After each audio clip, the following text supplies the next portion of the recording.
dewasa, sandwich generation atau generasi terjepit sudah banyak terjadi di Indonesia. Generasi ini terjepit karena harus membiayai kebutuhan orang tua dan anak istrinya. Menurut data sensus penduduk pada tahun 2020, terdapat sebanyak 71.621.318 jiwa atau setara dengan 26,5% penduduk Indonesia yang merupakan penduduk berusia 20 hingga 54 tahun yang merepresentasikan generasi sandwich. Bagi seseorang yang sudah memasuki masa dewasa awal dengan ketahanan finansial yang belum stabil, resiko akan kematian adalah resiko yang paling buruk yang dapat dialami. Risiko tersebut dapat menyebabkan kerugian finansial yang lebih besar pada individu lain yang menjadi tanggungannya. Dengan adanya risiko ini, diharapkan para generasi selanjutnya memiliki sebuah rencana di masa depan seperti kepemilikan asuransi jiwa untuk perlindungan akan risiko, sehingga tidak akan ada lagi kejadian seperti sandwich generation ini.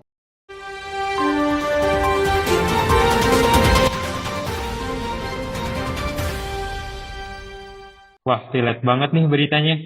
Tuh, jangan relate-relate doang dong ya. Kalau ayah kenapa-napa, gimana? Siapa yang biayain kita dan orang tua kita? Aduh, bener juga ya.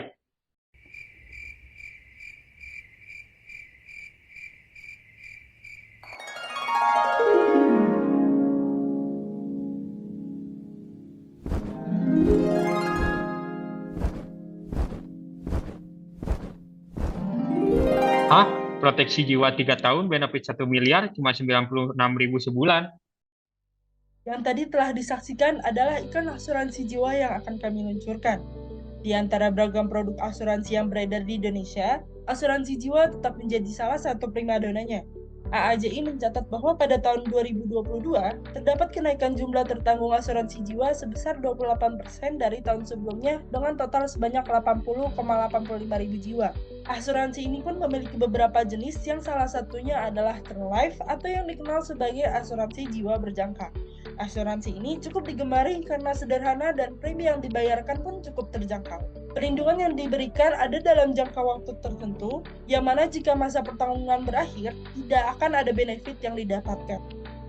Untuk detail produk asuransi akan dijelaskan oleh Siti sebagai divisi aktuaris.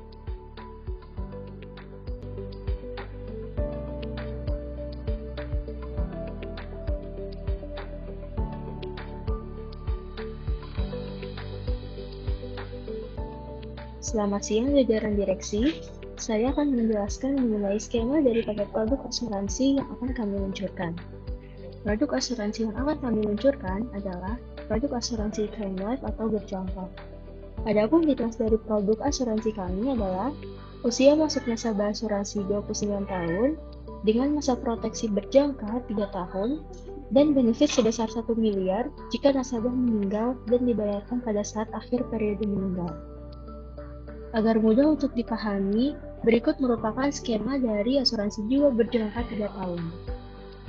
Berdasarkan garis bilangan berikut, dapat terlihat bahwa titik awal menunjukkan usia saat nasabah asuransi masuk, yaitu pada usia 29 tahun, dengan masa proteksi selama 3 tahun, sehingga menyebabkan masa berakhirnya asuransi ini adalah pada saat nasabah berusia 32 tahun. Nasabah akan mendapatkan benefit sebesar 1 miliar jika ia meninggal pada interval waktu berikut, yaitu selama 3 tahun, dan ketika nasabah meninggal setelah masa proteksi berakhir, maka dia tidak akan mendapatkan benefit sama sekali. Misalkan, nasabah meninggal pada titik berikut, yaitu titik 1/12. Nah, maka benefit yang akan diberikan adalah 1 bulan setelahnya, yaitu pada saat berusia 30 pada titik 32/12. Pada titik ini dia akan mendapatkan benefit.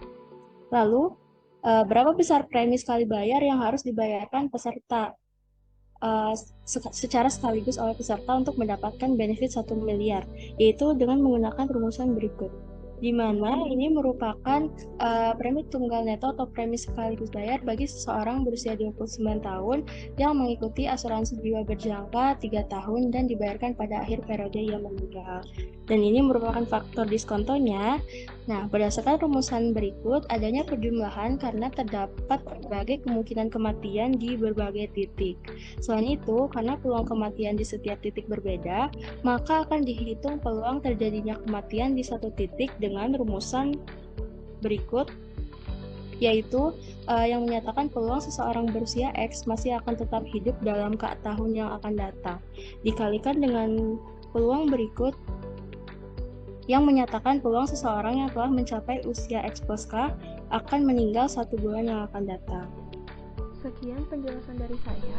Adapun karena pembayaran tidak dibayarkan secara sekaligus, maka untuk skema pembayaran sesungguhnya atas asuransi ini akan dijelaskan lebih lanjut oleh rekan saya Faris.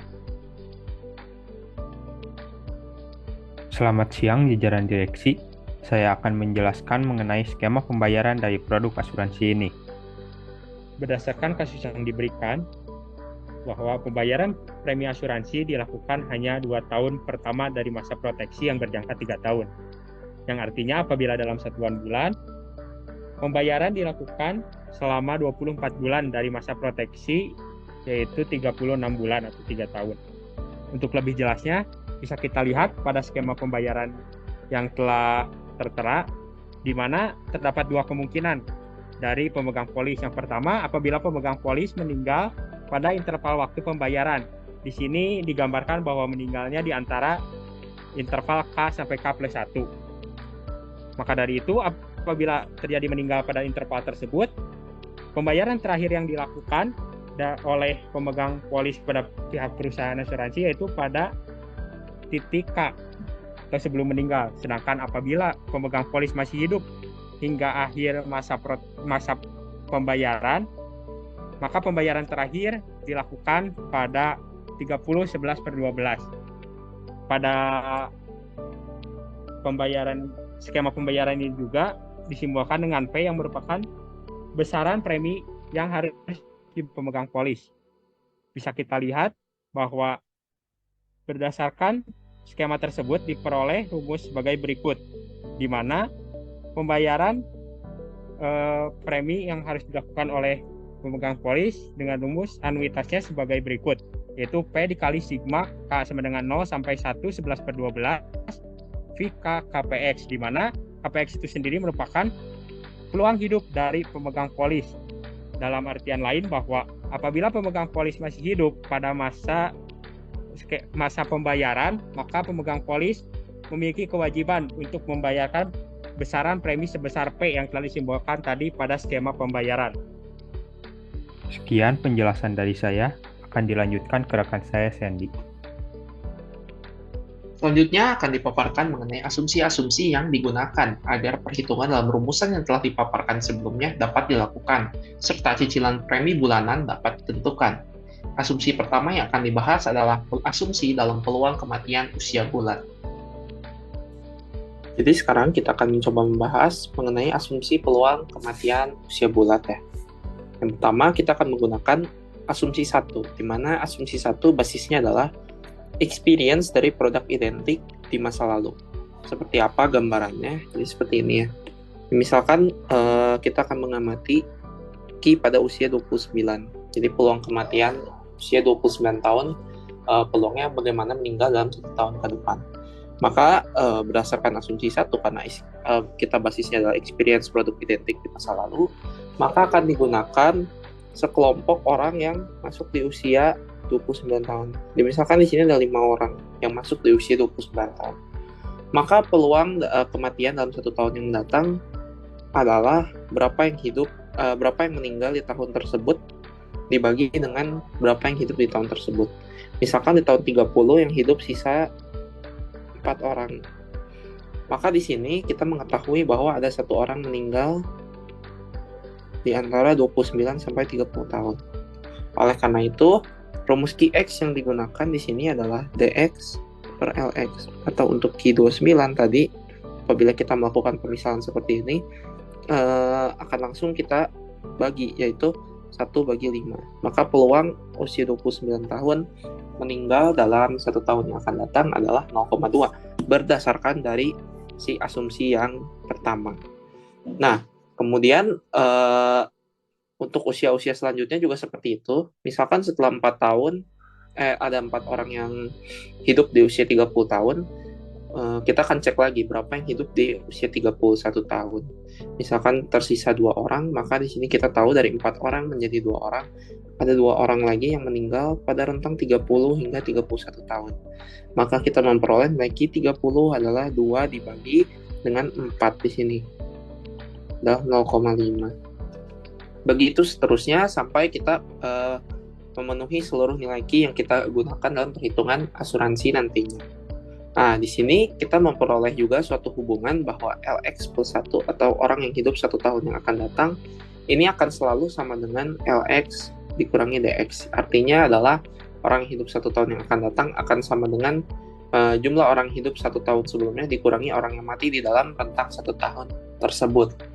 Nah, apa sih kelebihan dan kekurangan dari asumsi 1 ini? Kelebihannya yang pertama adalah ini asumsi 1 ini lebih sederhana secara perhitungan dan logika pemahamannya juga tentu sederhana karena kita hanya menggunakan data sekelompok orang yang masuk di usia asuransi tertentu dan mengabaikan usia yang di luar ini ya. Di luar ini kita abaikan. Kita akan fokus pada seberapa banyak yang masuk di asuransi di usia yang kita mau. Kemudian kita hitung sepanjang periode asuransi tersebut seberapa banyak yang meninggal. Kalau kita di sini menggunakan berjangka 3 tahun, ya tentu kita akan menghitung sampai 30, 31, dan 32. Seperti itu untuk perhitungan asumsi 1 kelebihan. Tapi model ini juga memiliki banyak kekurangan ya. Yang pertama, di sini kita mengabaikan peluang kematian dari individu di luar peserta yang masuk pada usia tertentu tersebut. Dimana sebenarnya kan kalau kita lihat di sini kita hanya menghitung dari usia orang-orang yang masuk di usia 29 tahun.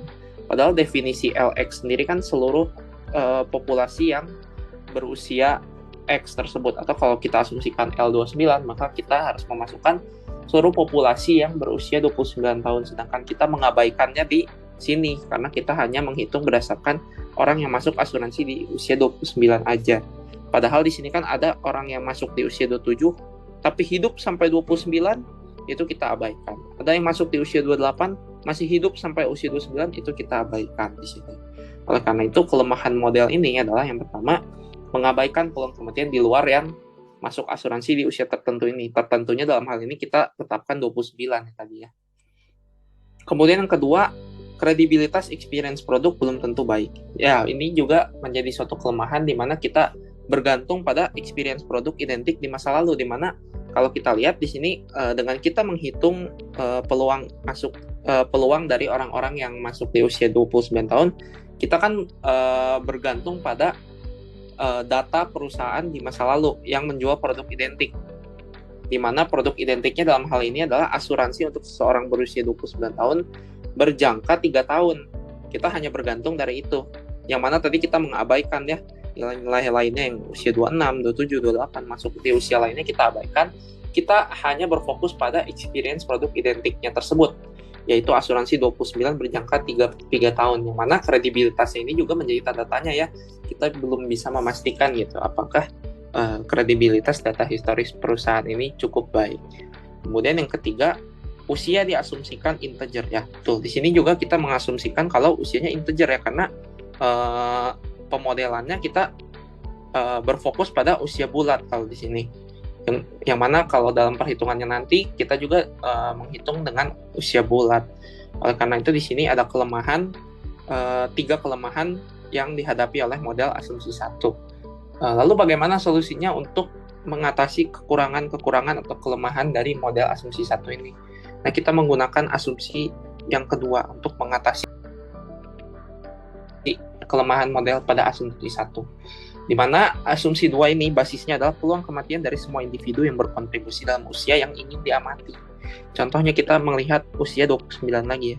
Kalau tadi kita mengabaikan orang-orang yang masuk di usia 27, 28, 26 dalam perhitungan Q 29, maka di sini kita akan memasukkan nilai-nilai kontribusi dari orang-orang yang masuk di sebelum-sebelumnya ini. Pertanyaannya kenapa di sebelum usia 26, 25, 24, 23 ini tidak masuk ya ke dalam garis bilangan? Karena usia 25, 24, 23 ini sudah dipastikan keluar dari periode observasi ya ketika mencapai usia 29 tahun. Karena kan produknya di masa lalu juga perusahaan ini menjual berjangka 3 tahun.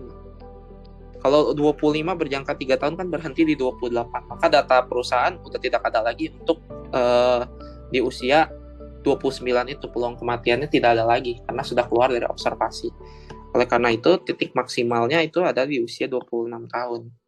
Nah, kemudian yang pertama asumsi 2 ini kita gunakan kuncinya adalah usia non-integer ya, artinya usia pecahan. Kita menghitung secara eksak seperti itu usianya hingga pecahan-pecahannya. Misalkan seseorang berusia 26 ini akan keluar observasi di usia 29,23 tahun.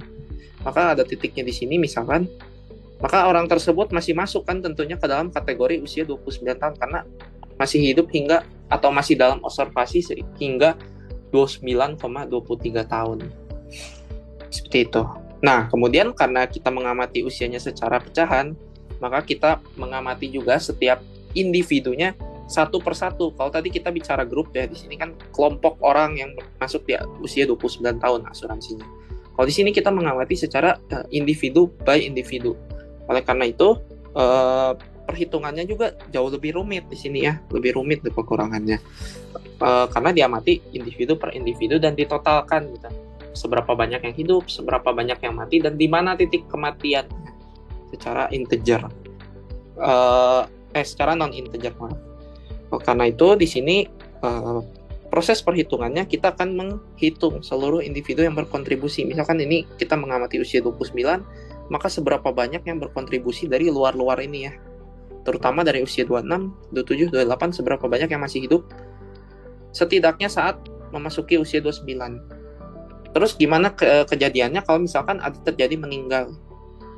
Misalkan individu 20 yang masuk di usia 28 ini meninggal di usia 29,78. Maka di sini kita akan menghitung, mencatat ya, titik meninggalnya nih 0,78 dari 29 selisihnya. Ini akan dicatat, disimbolkan sebagai SI. Ini adalah titik kematian seseorang. Kemudian akan dicatat juga DX sebesar 1 ya. Atau di sini D29 sebesar 1. Seperti itu. Kemudian dicatat juga N29-nya 1. Kenapa di sini simbolnya muncul simbol baru N? Karena di sini adalah pendekatan yang berbeda di mana digunakan suatu pemodelan survival dengan aproksimasi MLE. Parameternya akan kita estimasi dengan MLE. Itu. Maka digunakan simbol N29 yang sebenarnya secara konsep sama dengan L29. Nah, di sini karena kita telah mencatat titik kematian, jumlah yang mati, jumlah yang hidup, di sini ini kan baru catatan untuk satu individu ya. Untuk satu individu. Nah, karena pengamatannya per individu, maka kita harus mengamati beribu-ribu individu dari data yang kita punya di situ ya. Nah, oleh karena itu rumitnya perhitungannya adalah di sini karena kita menggunakan komputasi R ya untuk menghitung kontribusi atau mencatat seluruh S1, D29 dan N29 kontribusinya dari setiap individu yang mulai dari masuk usia 26, 27, 28 dan berkontribusi ke usia 29 tahun. Nah, di situ digunakan komputasi untuk memudahkan perhitungannya. Kemudian seterusnya juga sama ya, untuk usia 30, 31, 32 konsepnya sama, maka dia akan menghitung seluruh individu yang berkontribusi terhadap usia yang ingin diamati tersebut, dan diamatinya secara 1 tahun sama ya, seperti yang kita hitung di atas juga diamatinya secara Q30 dalam jangka 1 tahun. Di sini juga sama, 1 tahun pengamatannya. Nah, setelah kita peroleh angka bulan dan N29 dijumlahkan terhadap seluruh individunya yang beribu-ribu tadi ya, berdasarkan data yang kita gunakan dalam penelitian ini. Maka setelah kita peroleh itu semua, kita bisa menggunakan yang pertama aproksimasi si parameter lambda topinya dulu. Parameter lambda topi ini diperoleh dengan metode MLE ya. Estimasinya, rumusannya adalah seperti berikut, adalah NX per DX minus sigma SI.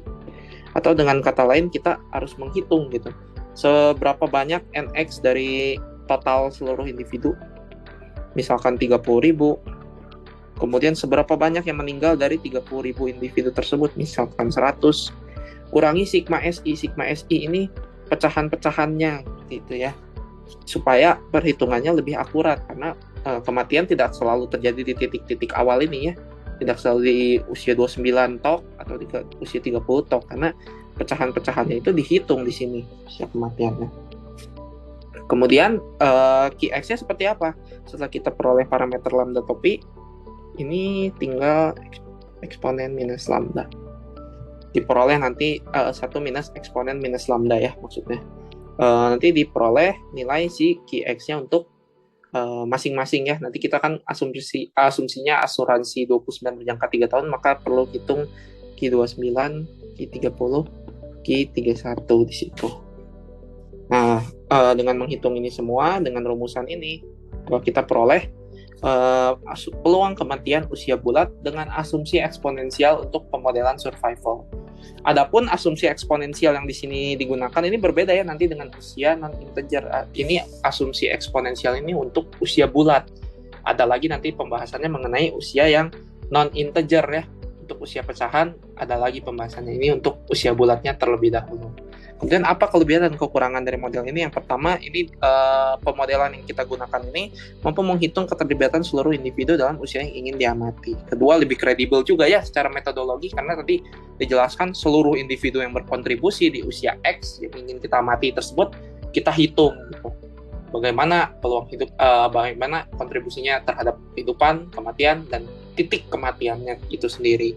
Kemudian usia juga dihitung secara eksak di sini ya, bukan dihitung secara mentah-mentah usia bulat. Walaupun kita menghitung peluang kematian usia bulat, tapi secara akurasi, secara metodologi, dan perhitungan usia secara eksak, perhitungan dengan asumsi 2 ini menghasilkan perhitungan yang kami rasa lebih akurat, lebih detail, dan lebih menyeluruh gitu, menggunakan seluruh data yang 122.000 itu tadi dalam menghitung peluang kematian, dan sehingga kami lebih percaya dengan kredibilitas asumsi 2 ini. Kekurangannya adalah lebih rumit perhitungannya, dan tentu ya karena kita melibatkan 122.000 data dan menghitung secara individu per individunya gitu, bagaimana kontribusinya terhadap suatu usia yang ingin dia mati.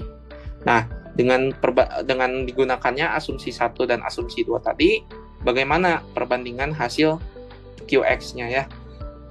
Di sini kita telah mencatat untuk asumsi 1 dan asumsi 2 secara kita perbandingan nilai Qx-nya. Di sini kita mencatat nilai Bx, Lx, dan Qx-nya ya.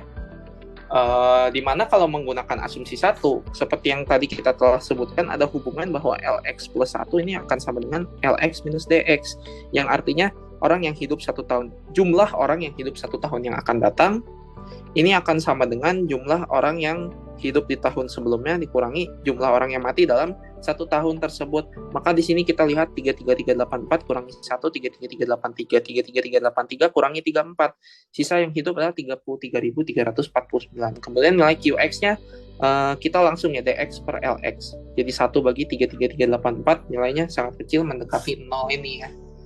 Dan apabila kita gunakan asumsi 2, kita bisa lihat kalau hubungan ini tidak berlaku ya, hubungan Lx plus 1, Lx min Dx ini.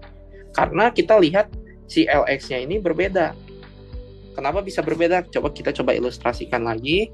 Misalkan ini usia 29, 30, 31, maka kita bisa lihat kalau dari individu yang masuk di sini adalah 36.099 misalkan. Tapi kenapa di sini bisa meningkat jadi 64.279?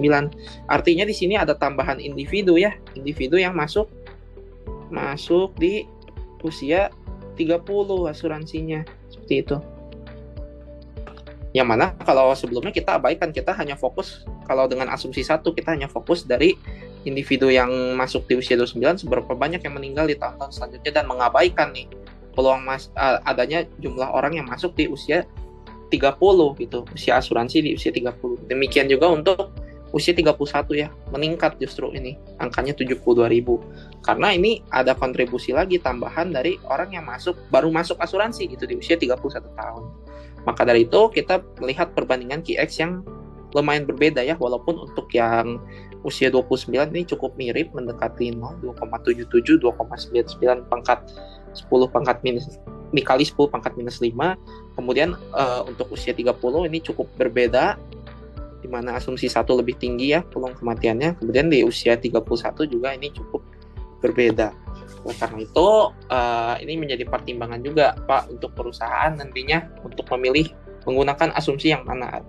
Adapun kami telah mendetailkan juga ya bahwa perhitungan yang asumsi 2 ini lebih baik secara metodologi. Seperti itu.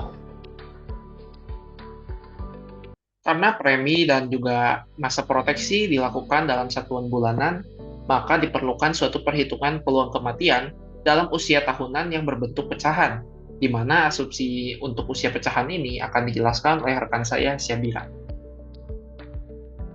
Baik, di sini saya akan menjelaskan mengenai asumsi yang digunakan untuk menghitung peluang kematian dalam usia pecahan. Dapat diketahui, premi yang dibayarkan oleh peserta asuransi dapat dibayarkan secara tahunan atau bulanan. Namun pada perhitungan akan ada perbedaan, di mana perhitungan dalam menentukan premi neto yang dibayarkan secara bulanan memerlukan sebuah asumsi lain. Asumsi yang digunakan adalah mortality non-integer eksponensial, di mana asumsi ini dimaksudkan karena pada tabel kematian lebih umum digunakan usia bulat dalam tahunan. Maka dengan asumsi ini kita mendapatkan sebuah peluang kematian dalam usia pecahan. Jika diketahui perhitungan peluang hidup usia bulat dengan asumsi eksponensial ini kemudian akan menjadi basis dalam pengembangan perhitungan peluang hidup usia pecahan dengan rumusan sebagai berikut, di mana S di sini di kisaran 0 sampai dengan 1. Berdasarkan pengembangan, maka didapatkan persamaan mengenai peluang kematian untuk seluruh usia pecahan, yang mana dalam hal ini merepresentasikan peluang kematian bulanan yang digunakan dalam perhitungan asuransi dan anuitas dari produk yang kami luncurkan dan dapat dihitung. Sekian pemaparan mengenai peluang kematian usia pecahan. Asumsi selanjutnya akan dibahas oleh rekan saya. Setelah membahas mengenai asumsi kematian, maka sekarang kami akan memaparkan asumsi yang digunakan dalam suku bunga acuan. Pada produk yang kita luncurkan ini sebenarnya telah ditentukan bahwa akan digunakan suku bunga acuan yang flat sebesar 5%. Kan tetapi kami mencoba melakukan perubahan asumsi tersebut dengan menggunakan suku bunga acuan yang bergerak, di mana suku bunga acuan dalam hal ini adalah BI 7DRR, BI 7 Days Reverse Repo Rate. Adapun kami memiliki 84 data historis yang 84 periodenya ini adalah secara bulanan. Oleh karena itu, karena digunakan suku bunga acuan yang bergerak, perlu prediksi 36 periode ke depan atau 36 bulan ke depan yang setara dengan jangka waktu 3 tahun. Nah, bagaimana memproyeksikannya? Kami menggunakan model ARIMA 110. Adapun parameter 110 ini telah diestimasikan berdasarkan model yang disusun melalui R dengan fungsi auto ARIMA, sehingga yang diperoleh merupakan model ARIMA yang terbaik secara AIC-nya. AIC-nya yang paling rendah dibandingkan parameter-parameter lain. Adapun pendekatan ARIMA ini merupakan pendekatan time series yang memiliki kepanjangan Autoregressive Integrated Moving Average dan cukup akurat dalam memprediksi data-data yang stasioner. Oleh karena itu, di sini kami memperoleh prediksi 36 periode suku bunga acuannya seperti tertera pada slide. Dan adapun yang tertera pada slide ini merupakan nilai dari I12/12 atau bunga nominal yang dibagi dengan 12, sehingga perhitungan present value pada anuitas maupun asuransi nantinya akan lebih mudah.